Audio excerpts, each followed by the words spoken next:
What's going on YouTube? DW Exotics back with another video. So the things you should know series on my channel seems to be pretty popular. I've actually gotten a couple requests to do a things you should know before getting green tree pythons video. So that's what we're going to be doing today. So stay tuned.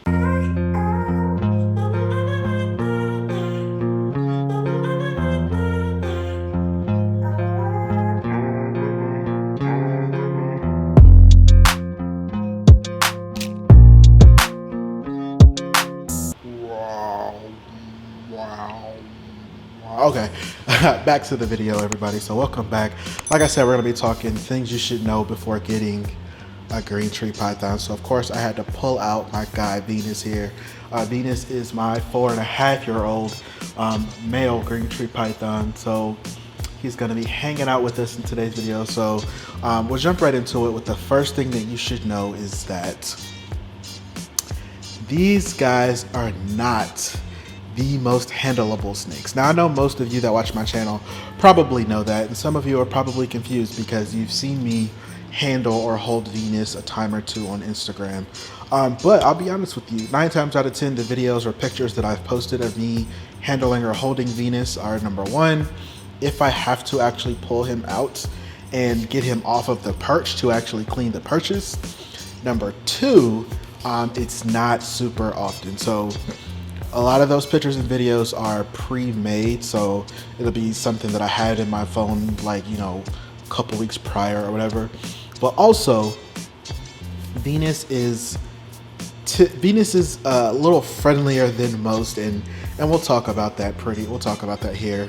But they're not the most handleable snakes. Now they do, however, make great display snakes, so just keep that in mind if you're looking into getting one of these guys. This is not going to be a snake that you can just go in and pick up, hence why removable perches would be great for having one of these guys. And stay with me, my camera is doing its own thing right now, but hence why removable perches would be great for really any arboreal snake. I'm not going to say semi-arboreal would be great too, but any type of snake that climbs and spends a lot of time on perches or high up or whatever, removable perches is a must. So again, not the most handleable snake. So if you are getting a snake that you can take out a couple times a week and take pictures with, or a snake that you would like to do events with and take, and this is not the snake for that. This is going to be a snake where you just let it hang out in its enclosure and you enjoy the beauty of that animal for what it is from a distance. Now again, like I said, if I have to pull them out, removable perches. Venus will climb onto my hands, and he's friendly. He's never bit me, never struck at me. Well, he's definitely struck at me, but he's in food mode. But ultimately, it's not going to be a snake that you can just grab off. Like even right now, can't just grab him off of his perch. Very beautiful snakes, but as you can imagine, these guys are very fragile. So they have what's called they have a tail which they use for caudal luring, and most green tree pythons, the tip of it's going to be blue, which is a different color than the rest of their body, and that's what they use to kind of lure birds, frogs, or mice over in the wild. And once, you know, the mouse or bird or whatever comes over to investigate, they actually will just pounce on those guys. So just keep that in mind, because it can definitely cause issues if their tail gets snatched off. So that is number one. Number two is going to be, although these guys are arboreal snakes, they do not perch 100% of the time. And I know that may be shocking to a lot of people, but they don't perch 100% of the time.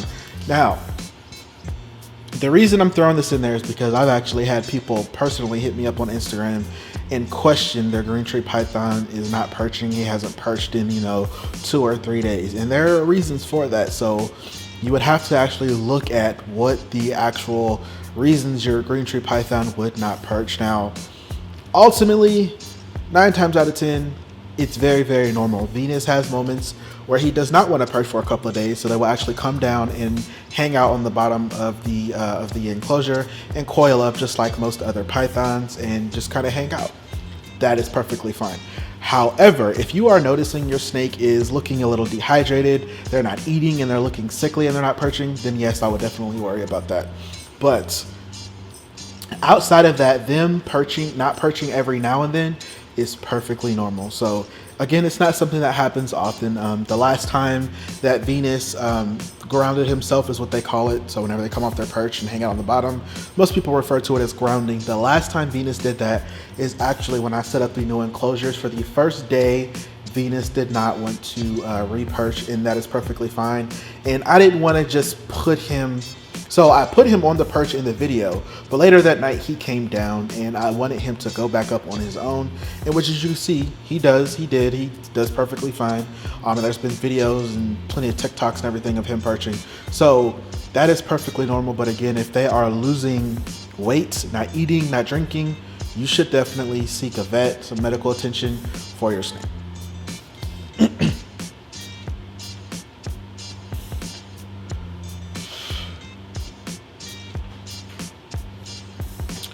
Alrighty, and thing number 3 that you should know is with them being perching snakes, snakes that like to climb trees and snakes that spend majority of their life in trees or perched or up high, they should not be overfed. Now, I know there's a term that we use in the reptile community, somewhat controversial to some people, but it is a thing, and that term is power feeding.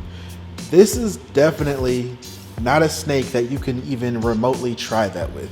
You shouldn't do it with any snake. I know some people do it with, your larger snakes, your berms, your retics, anacondas, rock pythons, things like that. Snakes that can grow at a faster rate than most snakes. So they're like, okay, cool, they can handle it, they'll feed them. Cool. These guys you cannot do that with. Again, you shouldn't be doing it with any snake, but with these guys, it's a definite no-no. They obviously get nowhere near as big as any of those snakes, but as you can see, they have a way smaller body and they coil, so they actually lay on themselves. If you could imagine a snake this size trying to perch in a tree or on a perch, something like this, they're literally just laying weight on themselves and their body cannot handle that. So no matter how much of an appetite your green tree python has, which Venus has quite the appetite, no matter how much of an appetite your green tree python has, you have to make sure you keep them on a proper schedule. And it just ultimately goes better that way, because if you don't, you're going to end up with an obese snake. But with these guys, it's more than likely going to stress them out from not being able to perch, and that can cause all types of other issues. So watch feeding with these guys. And as far as diet, they, in captivity, most people will keep them on rodents, which is perfectly fine, but you can switch it up and do some bird here and there. Now, a lot of people think that they'll eat mostly birds, because they're tree snakes, which is actually not really true. And there's been a couple studies done where when they've had a couple of these guys in the wild that they would find and they would dissect them, and it's mostly been rodents. So a lot of people think that they can just feed these guys birds, which I don't know why you would want to. It's not the primary staple in their diet, so just keep that in mind. All right, now the final thing that I want to bring to you guys, and I kind of touched on it before, is these guys are not monsters. They are actually very, very friendly snakes. It's just that they're not to be handled as your typical snake. So there are a couple of things that will play into that. So if you have an animal that's wild caught, that would definitely be a reason why your green tree python doesn't seem to like you. So if it's wild caught or imported, or basically any situation where the animal does not get normal human interaction, reaching into the enclosure, or just wasn't raised around the human species as a whole and wasn't captive bred, generally speaking, they're going to be a little more defensive. Now, with captive animals, as you can see, typically not a problem. I kind of just usually will hold Venus like this for the most part, and I'll rub him, and this is actually how I get him off of his perch. You can see he's already loosening up. I'm not going to take him off right now, but just to give you guys an idea of what that looks like.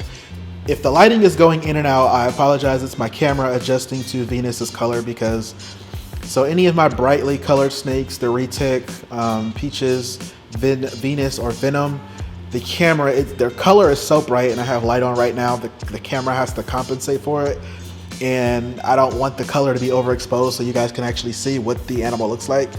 So if that's happening, I apologize for that. I just wanted to let you guys know. But They are not aggressive snakes or defensive snakes at all, so they're actually very, very good snakes. Again, they're just not the snake that you can take out every 5 seconds and everything like that. You can leave them in their enclosure and gawk at them and stare at them and enjoy their company that way. That is perfectly fine. But again, this is not the snake that you can take out like a ball python or a boa and just have them all over your neck or everything like that. They are way too fragile for that. So just a couple things to keep in mind if you are considering getting a green tree python, or if you are a new green tree python keeper. I really hope this video serves you well. So drop a comment down below. Let me know what you guys think of this video. What things did I leave out? What are something that you think you should know before getting a green tree python? And make sure you guys follow me on Instagram at DW Exotics. Don't forget, I am still doing that giveaway at 10K. I am still at 7,000 something, but we're getting there. So make sure you follow me on Instagram at DW Exotics. Hit that like button if you like the video. Hit that subscribe button if you love seeing Venus and you love the video. Like I said, follow me on Instagram at DW Exotics. And as always, stay exotic.